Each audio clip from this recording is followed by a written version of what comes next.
जो जनता के चुने हुए नुमाइंदे हैं वो कायरों की तरह मुंह छुपाते हुए फिर रहे हैं और हर महकमा पलवल जिले की 36 बिरादरी के प्रति डर और भय बनाने का काम कर रहा है, जिससे उनका रिश्वतखोरी का धंधा चलता रहे। तोड़ हुई है अभी, उस पर काफ़ी जो है सवाल उठाए गए हैं विपक्ष की तरफ से भी, और यहाँ जो ये सुंदर सोसाइटी बन रही है उन पर ऐसी तोड़फोड़ की वो दिखाई दे रही है। विपक्ष का तो काम है सवाल उठाना, और उसे करना भी नहीं चाहिए क्योंकि बेरोजगार हो गए हैं वो लोग। इन दोनों को अपने पदों से इस्तीफा देना चाहिए।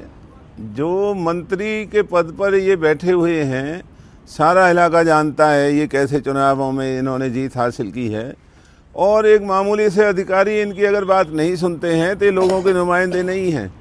इन्हें इस मंत्री पद से इस्तीफा दे करके लोगों से आकर के माफ़ी मांगना चाहिए, और अगर इनके अंदर हिम्मत है तो इन अधिकारियों के खिलाफ कार्रवाई करनी चाहिए। लेकिन भाजपा के ये मंत्री ये कायर लोग हैं, ये केवल कांग्रेस के लोगों के सामने इस तरह के ढोंग कर सकते हैं। इलाके के लोगों के साथ हो रही जाति में भाजपा का कोई नेता, कोई मंत्री, विधायक या कार्यकर्ता लोगों के बचाव में नहीं आता है। वो आपने उसका नज़ारा ओमेक्स सिटी की तोड़फोड़ में देखा है, जहां हमारे अपने ही नहीं बल्कि भाजपा के यहाँ उनके भी पार्टी के पदाधिकारी और बहुत बड़े बड़े नेता यहाँ रहते हैं।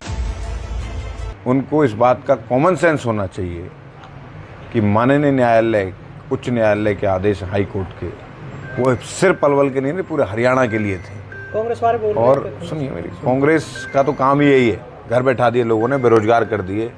कभी व्यापारियों को खून चूसने वाला कहते थे, कभी सनातनियों को ये कहते थे कि निकल नहीं पाएंगे अपने घर से मेवात में जाके, तो उनको दिखा दिया लोगों ने।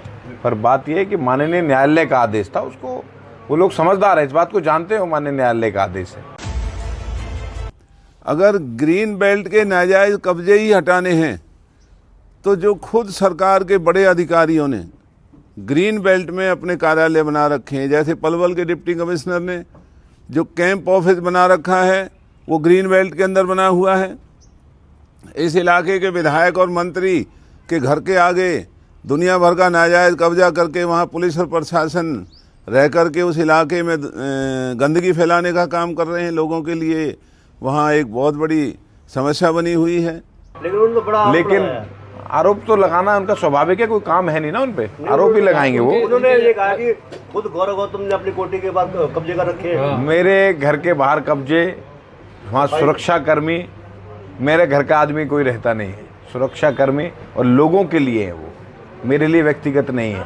व्यक्तिगत के लिए मैं 4 दिन यहाँ रहता हूँ, सफिशिएंट घर है भगवान की कृपा। परेशान है बदबू से, पड़ोसी में खाली पड़ी है प्लॉट। जो ओमेक्स सिटी में तोड़फोड़ की गई है उसका सरकार और प्रशासन के पास कोई जवाब नहीं। लोग उम्मीद करते हैं कि जो बीजेपी के नेता और कार्यकर्ता इस पलवल में चारों तरफ नाजायज कॉलोनियाँ काट करके इस पलवल को गांव बनाने में लगे हुए हैं, उनके खिलाफ कार्रवाई की लोग मांग करते हैं।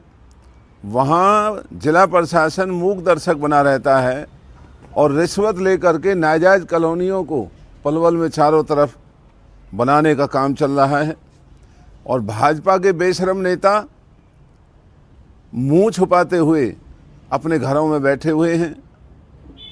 नाजायज कॉलोनियों के नाम पर बहुत मोटी रकम कॉलोनी काटने वालों से, प्रशासन की मदद से भाजपा के नेता, चाहे मंत्री हैं, विधायक हैं, सांसद हैं, वो लेने में लगे हुए हैं।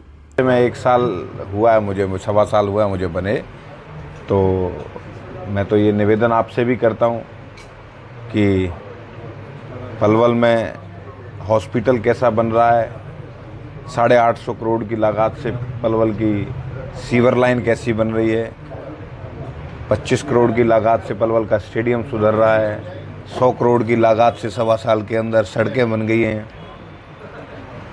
आगरा चौक का भी अब सौंदर्यकरण हो, हुड्डा चौक का सौंदर्यकरण हो, हुड्डा सेक्टर 2 में जहाँ से एंट्री होती है उसका सौंदर्यकरण की शुरुआत है। और आने वाले समय पर हम पलवल को बहुत सुंदर और अच्छा बनाने के लिए आपको चारों तरफ काम होते हुए दिखाई देंगे।